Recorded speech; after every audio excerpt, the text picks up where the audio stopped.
was good. And this is kind of the argument that a lot of Mizzou fans, I think, are seeing, because McKernan put out the Eli Drinkwitz is 0-9 against teams that finished with winning conference records over the last 3 years. Mm-hmm. It's the last 2 years plus all of this season, obviously, but haven't finished yet. And then Gabe DeArmond on the Twitter tweets was throwing out the other side, which is Mizzou is undefeated against teams that finish with losing conference records over the last 3 years. The only other SEC team that can say that is Georgia.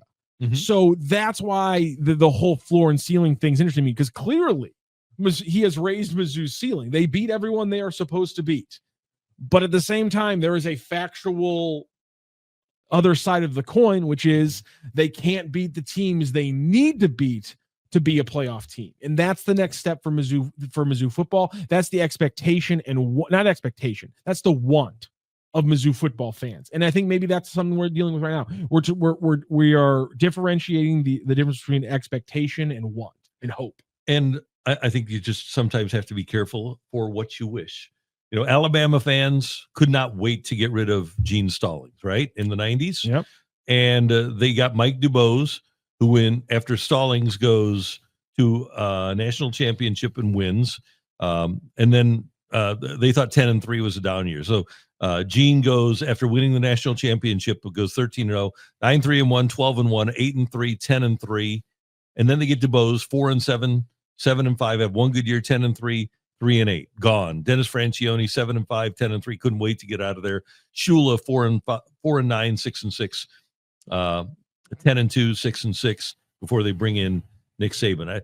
Same thing happened with Texas and Mac Brown. They thought, oh, we can do a lot better than this after he had won the championship in 2005. Has some down years. They get rid of Mac Brown, and then after him, and not that Missouri is at that level, but Missouri is at a certain level, and I think sometimes you have to be reasonably satisfied with the level that you're at and read the room, understand what your place is in the sport that you're in. So here's what happened to Texas after they got rid of Mac Brown. The good years. Yeah. This is the fun times. Yeah. This is when I really liked college football. So Brown goes in his last 3 years 8-5, 9-4, 8-5, and they said we aren't happy, so they bring in Charlie Strong 6-7, 5-7, 5-7. Tom Herman 7-6. Texas is back 10-4, 8-5, 7-3, gone, and then they bring in Sark, and they're here they are. But you get rid of a guy who had won a championship in 2005. In Brown, because you think, oh, you know what, we aren't where we're supposed to be. I think, and those are good programs, by the way, historically great programs. Here's the thing. I think Missouri is right where they're supposed to be. I give they're better than the Dregs, but not nearly as good as the Blue Bloods. Well, and you and Anthony C, and I give Anthony C a lot of crap on the chat line, but he cut perfectly to the quick here. Bottom line is that Mizzou is doomed to sit at the kids' table. The good news is that they can be at the head of the kids' table. Yeah, there you go. Perfect. Yep.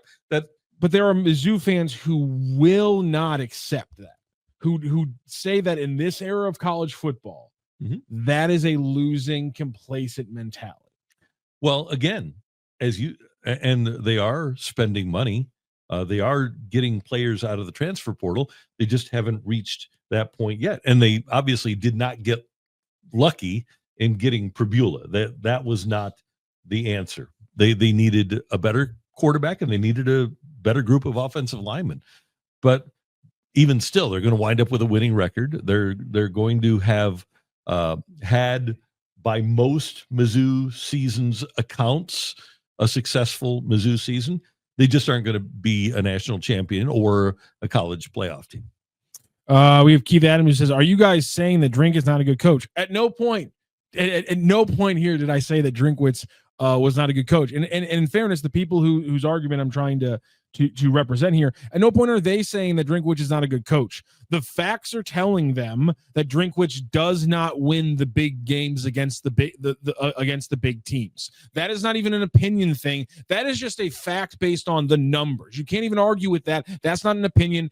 How you frame it and where you go from there, that's going to be an opinion. And people's opinion is that because he can't win the big game, And because they see Anthony C's comment from earlier as a losing, complacent mentality, they want to roll the dice. And I think most people are smart to understand that it is a dice roll. Mm-hmm. And try to go for a coach who potentially can win the big game and can get Mizzou over the hump. Because if the infrastructure is there, you're about to have a stadium that's going to be one of the best in the country.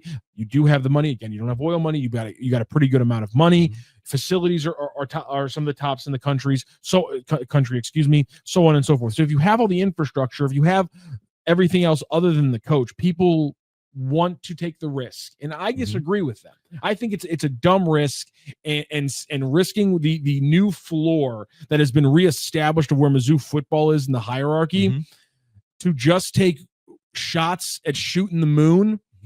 This is why I don't play roulette, because I don't like the idea of putting all my money on one number, and that's what this would feel like if you're the Tigers. Hey, Missouri, get ready. The wait is almost over. DraftKings Sportsbook, America's top-rated sportsbook app, is coming soon to the Show Me State, and you can sign up today.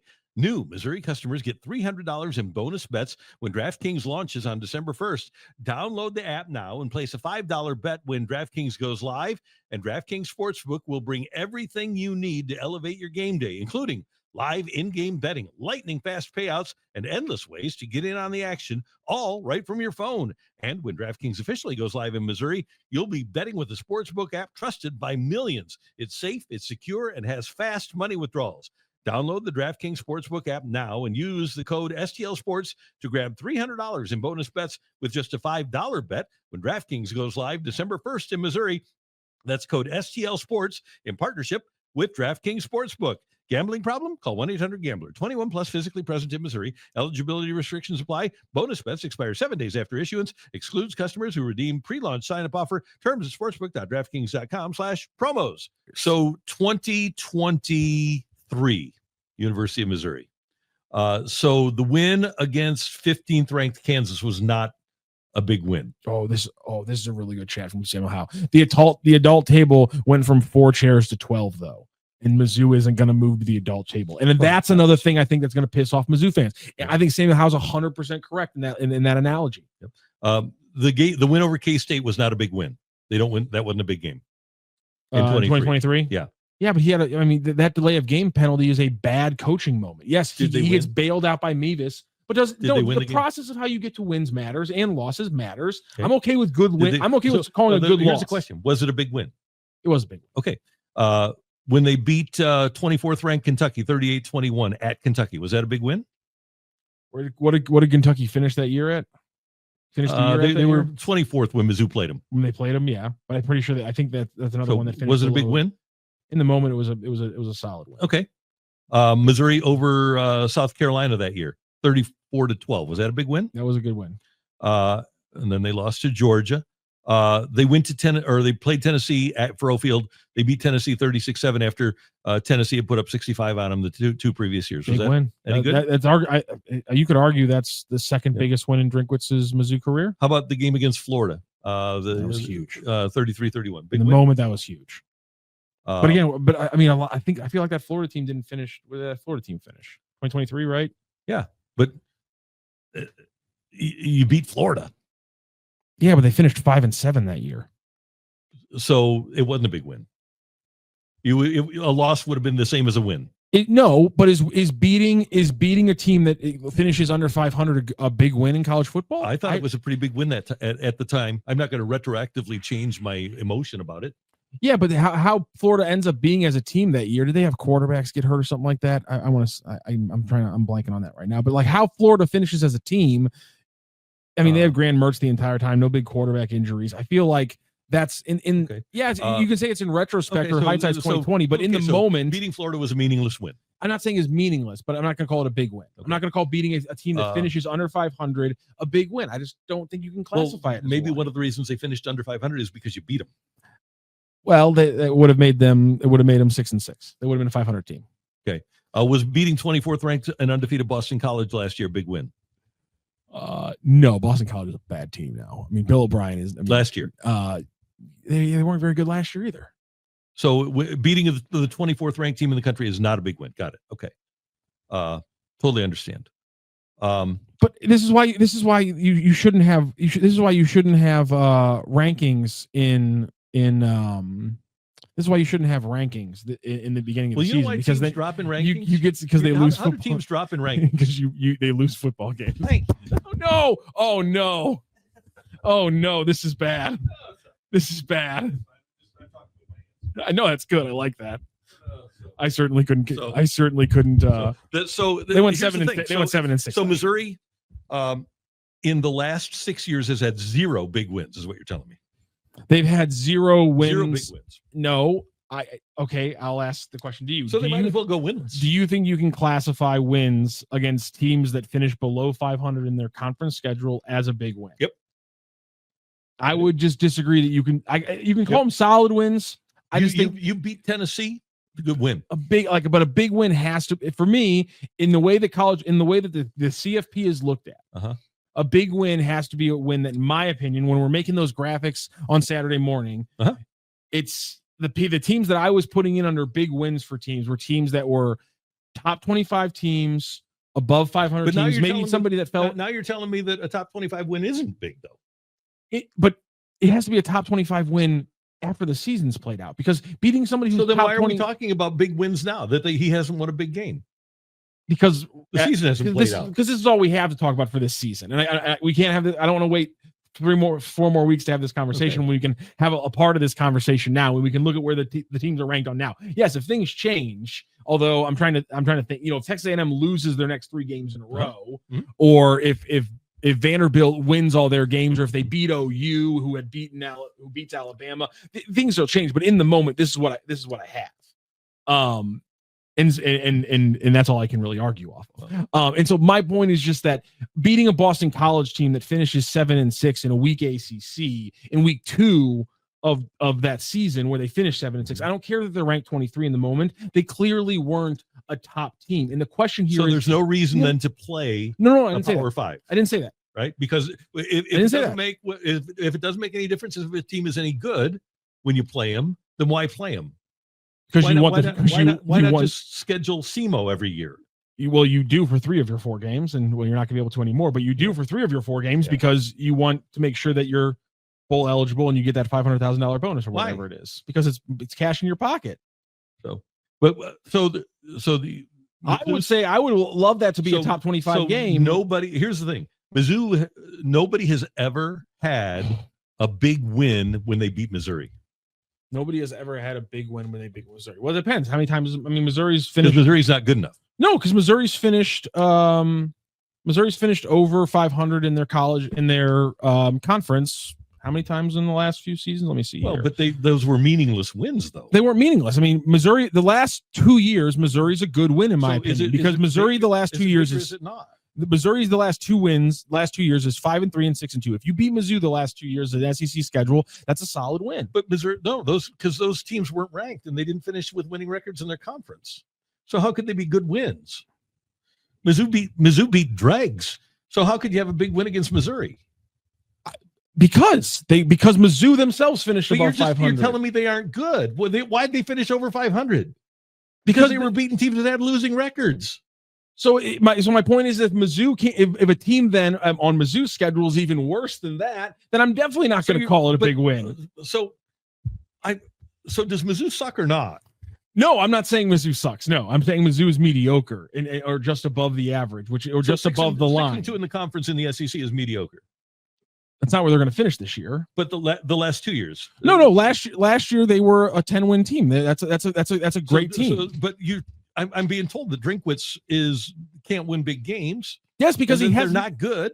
Because we're disagreeing now on the qualification of what a big game is. Okay, and you're saying that you go 6-2 in the SEC, and there are no big wins among those 6 in the SEC. Last season they won 6 games in the SEC, and those 6 wins were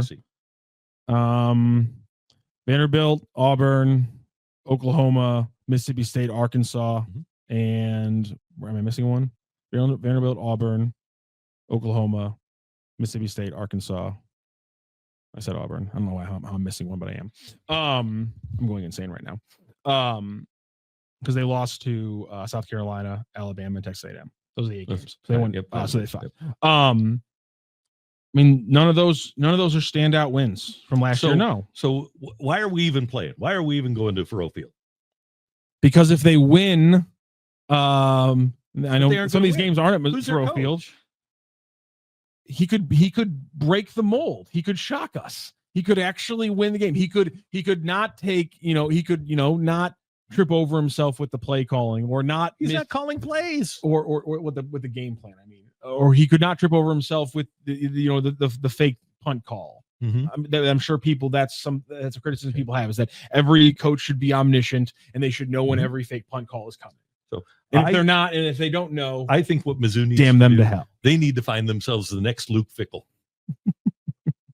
It could go so bad if Drink walks. If Drink and again, fire him. They shouldn't fire him. But if Drink walks, it could go so bad so fast for the Tigers. That's the thing that some fans is crazy to me. But I think there's some fans who say, you know what, to your point, I would rather. Oh, I don't know if that's true. Let me think about this one for a second. How many fans would rather them be kind of irrelevant? You know what, Auburn. I was thinking about this yesterday. Auburn's a funny program because they're either just terrible or they're putting together a national championship caliber team. There seems to be like no middle ground for Auburn. And I kind of wanted to ask Mizzou fans, like, which would you rather have? Would you rather consistently be an 8, 9, or 10 win team, or would you rather be 6 or 11? Like, which one do you want? Like, because I feel like a lot of Mizzou fans say they want to be 6 and 11. I want to either go to the national championship, or I want to know early that I probably don't need to buy into this team. But I feel like the fans who would answer that are lying to themselves, and they do just want 8, 9, 10 wins every year. I think you're correct in that this is a foolish overall way to or just a foolish risk for the program to take, and they probably won't. But fans, I think, can easily say to themselves, I'd rather take the side of CFP or bust. But I think that's, to your point, it's a short-sighted way to look at it. And fortunately, the adults in the room are actually pretty rational, and they are not going to get rid of Eli Drinkwitz. And I think they understand what they have, that getting 10 and 11 win seasons in the SEC is actually pretty good. It's not terrible. And I think that those people understand the history of the program. They understand where the program is. They understand the history of other programs and where they are. And they get that, hey, it's hard. It is hard to win in the SEC. It's kind of like the same, your attitude, if you feel that way, not all of your attitudes, but if you feel that way, it's kind of like the people at Arkansas or A&M or Auburn that kept firing coaches thinking they were going to beat Nick Saban. Because it just wasn't going to happen. And sometimes you have to accept reality. Unless you strike lightning. And the reality of the Mizzou situation is that based on history, and history can be changed. We're seeing that right now with Indiana, aren't we? That's what you want to be, is Indiana. But based on Mizzou's history, it's going to be a pretty steep hill to consistently beat Georgia, Alabama, LSU, even Florida. For what they've done against Florida over the years, it's actually pretty good. Tennessee, this is a hard conference to win in, with a lot of teams that have won a lot of championships. Urban Meyer won a couple of championships at Florida. Steve Spurrier won a championship in maybe your lifetime, 1998. Tennessee won a national championship with T. Martin at quarterback. And you look at the Mizzou program, there are a group of schools, like 5 in the conference, that have never even been to a conference championship game, that have been in a hell of a lot longer. Texas A&M is on that Missouri list. has. Texas A&M is on that list. Yeah, and they've been in the exact same amount of time. But Ole Miss has never been in an SEC championship game. I think Mississippi State's been in 1. South Carolina might have been in 1 or 2. But yeah, there's a group that has obviously Oklahoma and Texas haven't been there yet, but they haven't had time to do so. Well, Texas was last year. Texas wasn't last year. So, but my point is that this is the most historical conference in college football, and it's hard to win in. Just means more here.